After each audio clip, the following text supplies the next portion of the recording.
அந்த நவக்கிரகத்துக்கு சாந்திக்கு சில பரிகாரங்கள் இருக்கு.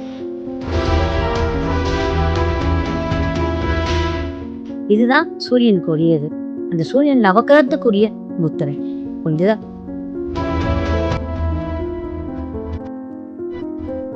சூரியனுக்கு சனிக்கும் ஆகாதுன்னு சொல்லிக்குவாங்க. சூரியனுக்கு சனிக்கும் ஐயா சூரியன் சனிக்கு அப்பா பிடிக்க ஆகாதுமா.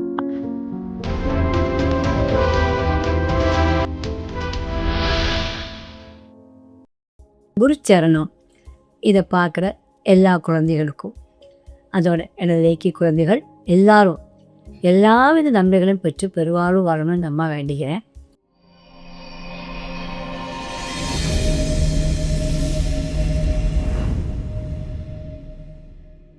இந்த நவ கிரகங்கள் சாதாரண விஷயம் இல்லை, அது இருக்குது. அதனுடைய பலங்கள் நம்ம எல்லாரும் அனுபவிச்சுட்ருக்கோம். அந்த நவகிரகத்துக்கு சாந்திக்கு சில பரிகாரங்கள் இருக்குது. அந்த நவகிரக சாந்திக்கு என்னென்ன பரிகாரம் இருக்குது? நம்ம சூரியன் எடுத்துடலாம்.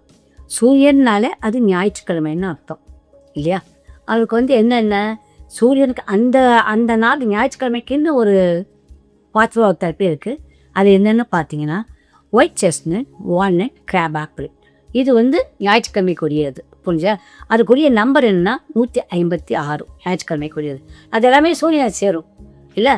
இப்போ நீங்கள் ஏதாவது செஞ்சீங்கன்னா அந்த சூரிய ஹோரையில் தான் செய்யணும். காலையில் முதல் ஓரை சூரிய ஹோரை வரும். அப்போ நீங்கள் ஒரு சின்ன மந்திரம் சொல்லிக்கலாம். அது என்ன அப்படின்னா, ஓம் கிராம் க்ரீம் க்ரௌம் சக சூர்யாய நமக. ஓம் கிராம் க்ரீம் க்ரௌம் சக சூர்யாய நமக அப்படிங்கிறது தான் அந்த மந்திரம். இப்போ அடுத்தது என்னென்னா, சாதாரணமாக சூரிய முத்திரை செய்கிறதுக்கு ரொம்ப ஈஸி. உங்களுடைய வலது கையை என்ன பண்ணும், பெருவிரல் அப்படி வச்சு அதில் உங்கள் ஆள்காட்டி வரை தொடணும். இப்படி இந்த மாதிரி அப்படி வச்சுக்கிட்டீங்களா? இடதுரை இல்லையே அப்படின்னு இப்படி காட்டணும். இதுதான் சூரியனுக்கு உரியது. அந்த சூரியன் நவக்கிரகத்துக்குரிய முத்திரை. புரிஞ்சுதா? இது இல்லையே அப்படின்னு இருக்கணும், இது இப்படி வைக்கணும். இதுதான் இந்த முத்திரை. இது எல்லாரும் தெரிஞ்சதான். இப்போ என்ன பண்ணலாம்? இந்த சூரியனை பற்றி ஒரு விஷயம் நீங்கள் தெரிஞ்சுக்கணும். எப்படின்னா, சூரிய பகவான் ஒரு காசியப்ப முனிவருக்கும் அதித்திக்கும் பிறந்தவர் தான் சூரிய பகவான். அவர் கல்யாணம் பண்ணி வைக்கிறாங்க. அப்போ ஸ்வச்சா தேவிங்க கல்யாணம் பண்ணுறாங்க. ஒரு குழந்தை பிறக்குது, யமன் பிறந்துட்டார். ஆனால் அவருக்கு அந்த சூரியனுடைய தாக்கத்தை தாங்க முடியாதனால ஒரு சாயா அப்படின்னு தனப்பட ஒரு உருவத்தை ஃபார்ம் பண்ணி அதை அவர்கிட்ட விட்டுட்டு அவள் போயிடுறா. போய் கொஞ்ச நாள் நம்ம தியானத்தில் போட்டு போயிடுது அந்த அம்மா. அந்த சாயாவுக்கு பிறந்த பிள்ளை தான் சனி, த கிரேட் சனி பகவான்.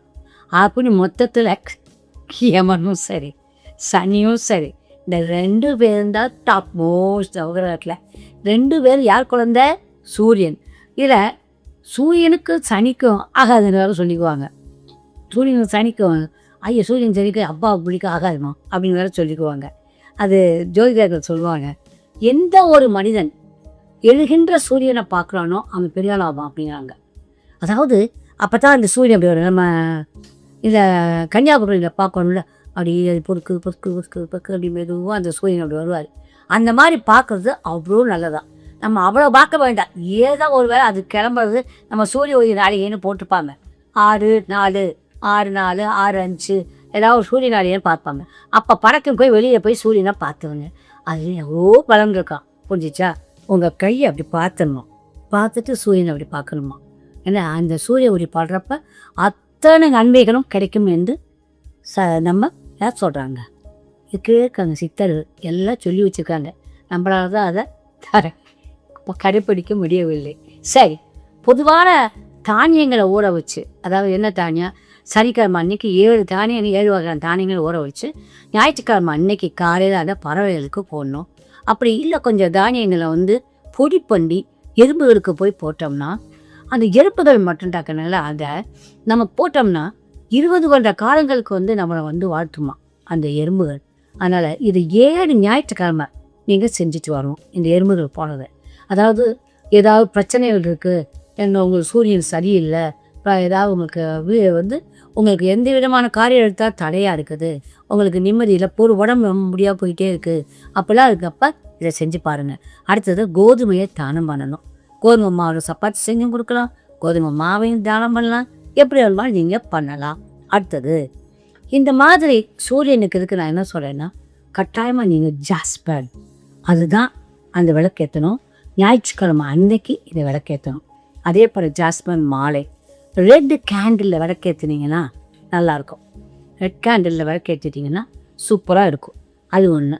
அடுத்தது இப்போ ஜாஸ்பர் விளக்க ஞாயிற்றுக்கிழமை காலையில் சூரிய ஓரையில் ஏற்றணும். சூரிய ஓரைங்கிறது வேறு, கோரைங்கிறது வேறு. சூரிய கோரையில் ஏற்றணும். சரிதானே? குறைனா என்னென்னு அடுத்ததில் சொல்கிறேன். அதே போல் அந்த கார்னேலியன் எதெல்லாம் அந்த ஆரஞ்சு கலர் ரெட் கலரில் இருக்கோ அதை வச்சுக்கிட்டிங்கன்னா அந்த சூரியன் சம்மந்தப்பட்ட பிரச்சனைகள் எல்லாம் தீரும். புரிஞ்சுதா? உங்களுடைய ஊதுபத்தியை வாங்கி பண்ணுங்க. சரிதானா?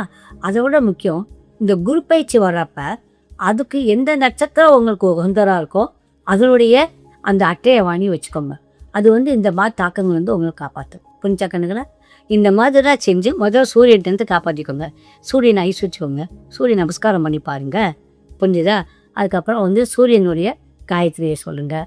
கொஞ்சம் இது மாதிரிலாம் சொல்லி சூரியனே நான் நடக்க போகிறேன்னா பார்க்க வந்தேன்னா சூரியனை கொஞ்சிக்கிட்டே நடப்பேன்.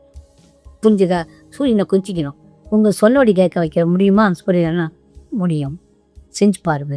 ஏக்கி படித்தா அது முடியும். Okay, I love you all my lovely children. Good bye கண்களா. பாய்.